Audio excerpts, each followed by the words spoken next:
Good afternoon. This is Akashvani and I am Valsa Williams with the midday news.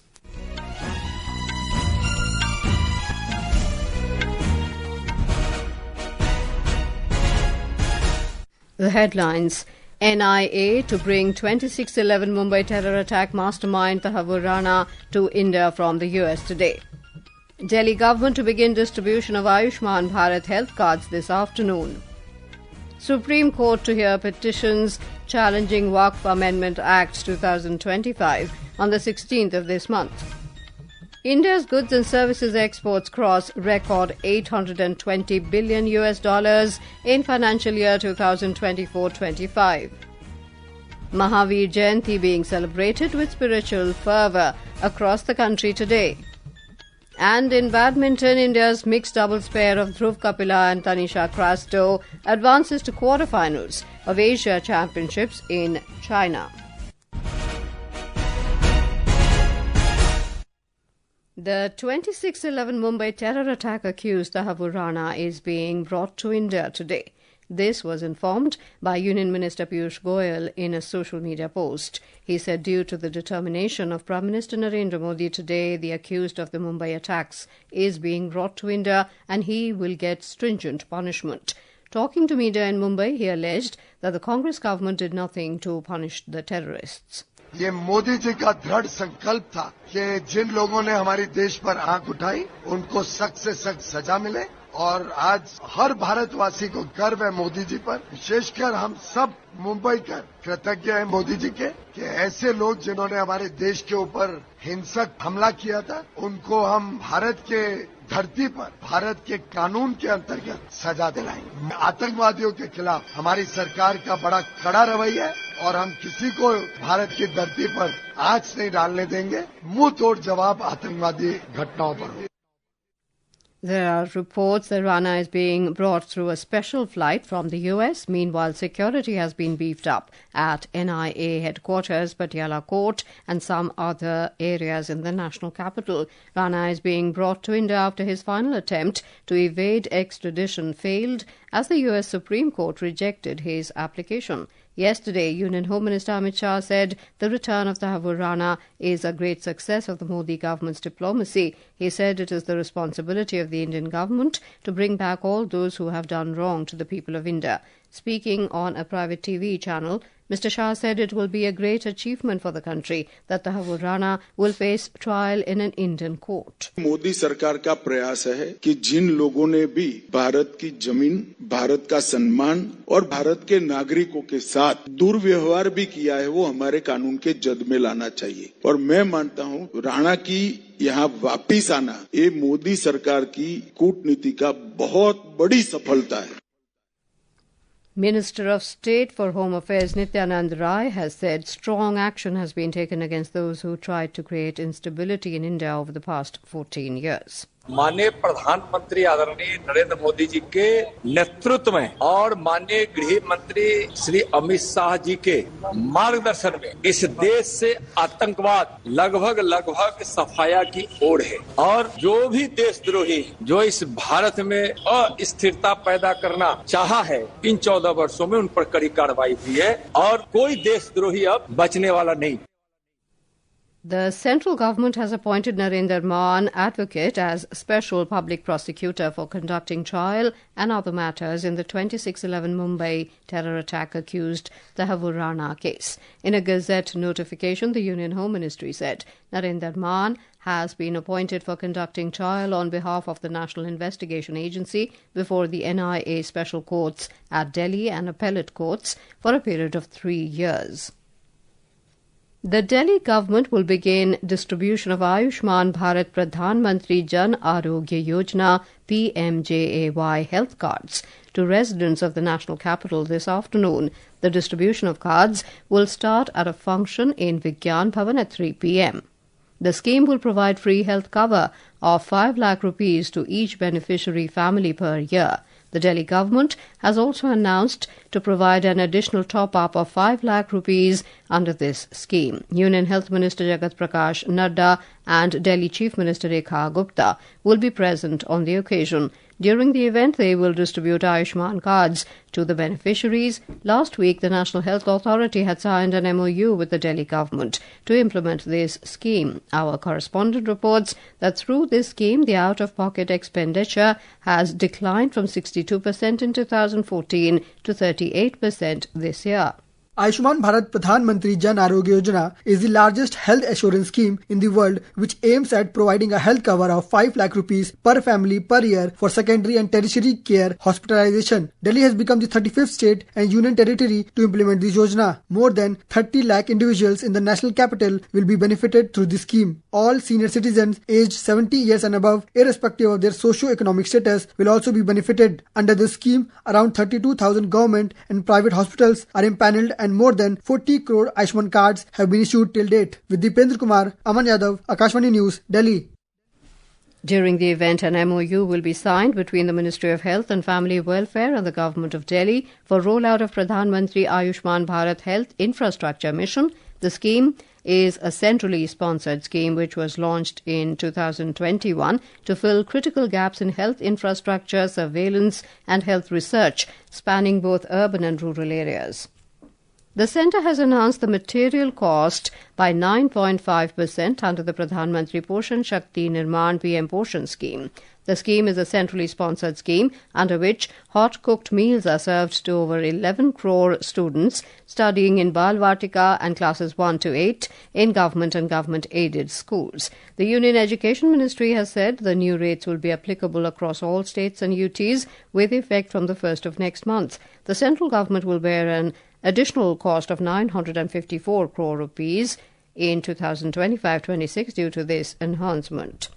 In addition to the material cost, the central government provides about 26 lakh metric tons of food grains through the Food Corporation of India. The government bears 100% cost of food grains, including subsidy of approximately 9,000 crore rupees per annum and 100% transportation cost of food grains from FCI depot to schools. The Supreme Court will hear petitions challenging the constitutional validity of the Waqf Amendment Act 2025 on the 16th of this month. A bench comprising Chief Justice of India Sanjeev Khanna and Justices Sanjay Kumar and K.V. Vishwanathan will hear the case. The central government yesterday filed a caveat in the apex court. In this regard, a caveat application is filed by a litigant to ensure that no adverse order is passed against him or her without being heard. Multiple petitions have been filed in the apex court challenging the constitutional validity of the Waqf Amendment Act 2025. The act came into effect on Tuesday. The government issued a notification to this effect following assent given by President Draupadi Murmu to the legislation. This is Akashvani giving you the news. For quick news updates round the clock, follow us on our X handle at AIR News Alerts, and for details of stories and more, log on to our website www.newsonair.gov.in and download News on AIR app. Welcome back. You're with us on the Midday News. President Draupadi Murmu held a one-on-one meeting and delegation-level talks with her Slovakian counterpart Peter Pellegrini in Bratislava yesterday. The two leaders discussed various aspects of bilateral relations and issues of shared global and regional interests. On the second day of her state visit to Slovakia, President Murmu will visit the Ministry of Foreign Affairs and participate in various events. More from our correspondent.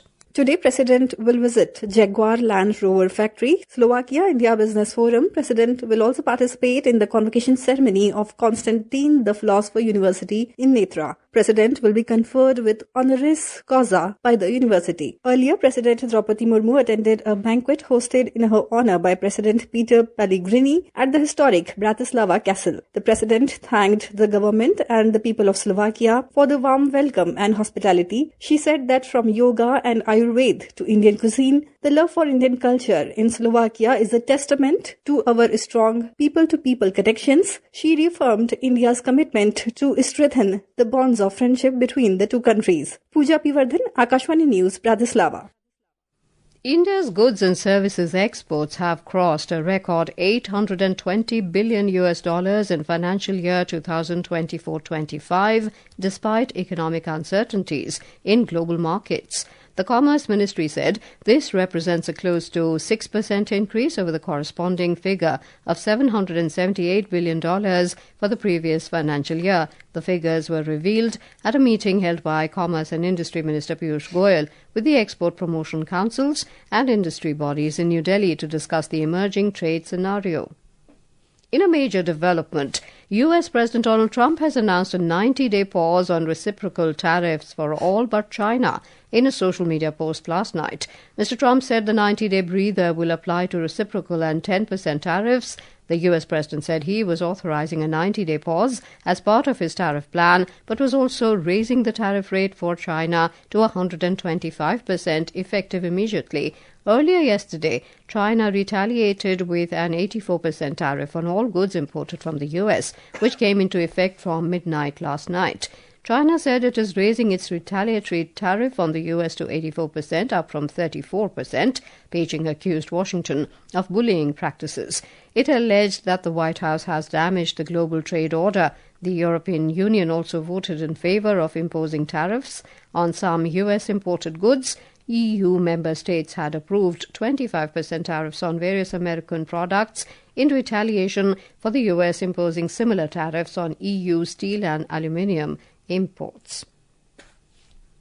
The death toll from the roof collapse at a popular nightclub in Santo Domingo, the capital of the Dominican Republic, has risen to 184. Rescue operations are still underway as emergency crews continue to search for victims and potential survivors. So far, 145 people have been rescued.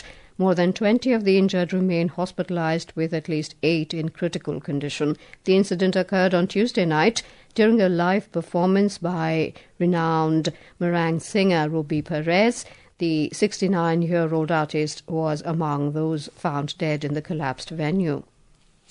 Mahavir Jayanti, the birth anniversary of 24th and last Jain Tirthankar Lord Mahavir, is being observed across the country today. It is one of the most sacred days for the Jain community. The followers of Lord Mahavir celebrate this festival by chanting prayers, offering prasad, and participating in chariot processions. President Draupadi Murmu, Vice President Jagdeep Dhankar and Prime Minister Narendra Modi have extended their greetings to the citizens, especially to the Jain community, on the occasion of Mahavir Jayanti. In a social media post, PM Modi said the ideals of Lord Mahavir gave strength to countless people all around the world. The Indian Meteorological Department (IMD) has forecast heavy rainfall at isolated places over Arunachal Pradesh, Assam, Meghalaya and Sikkim today. Similar conditions are expected over Bihar, Sub-Himalayan, West Bengal and Sikkim, Tamil Nadu and Kerala. According to the Met Department, Uttarakhand, Jharkhand, Himachal Pradesh and Punjab are expected to witness thunderstorm accompanied with lightning. It said there will be heat wave and warm night-like conditions over Rajasthan, Madhya Pradesh and Gujarat today.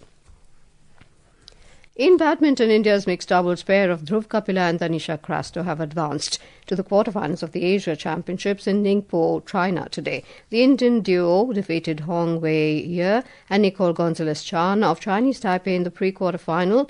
After losing the first game 12-21, Dhruv and Tanisha staged a strong comeback, winning the next two games 21-16, 21-18 to seal the match. In women's singles, two-time Olympic medalist PV Sindhu also exited the tournament after a hard-fought battle against Japan's Akane Yamaguchi in the second round. In IPL T20 cricket, Royal Challengers Bengaluru RCB will take on Delhi Capitals at the M. Chinnaswamy Stadium in Bengaluru this evening. The match is scheduled to begin at 7:30 p.m. Delhi Capitals, unbeaten so far, are placed third on the points table with 6 points from 3 consecutive wins, while RCB with 3 wins from 4 matches sit in 4th place. And now, before we end the bulletin, the headlines once again. NIA to bring 26/11 Mumbai terror attack mastermind Tahawwur Rana to India from the US today. Delhi government to begin distribution of Ayushman Bharat health cards this afternoon. Supreme Court to hear petitions challenging Waqf Amendment Act 2025 on the 16th of this month. India's goods and services exports cross record $820 billion in financial year 2024-25. Mahavir Jayanti being celebrated with spiritual fervour across the country today. And in badminton, India's mixed doubles pair of Dhruv, Kapila and Tanisha Crasto advances to quarterfinals of Asia Championships in China. And with that, we end the midday news.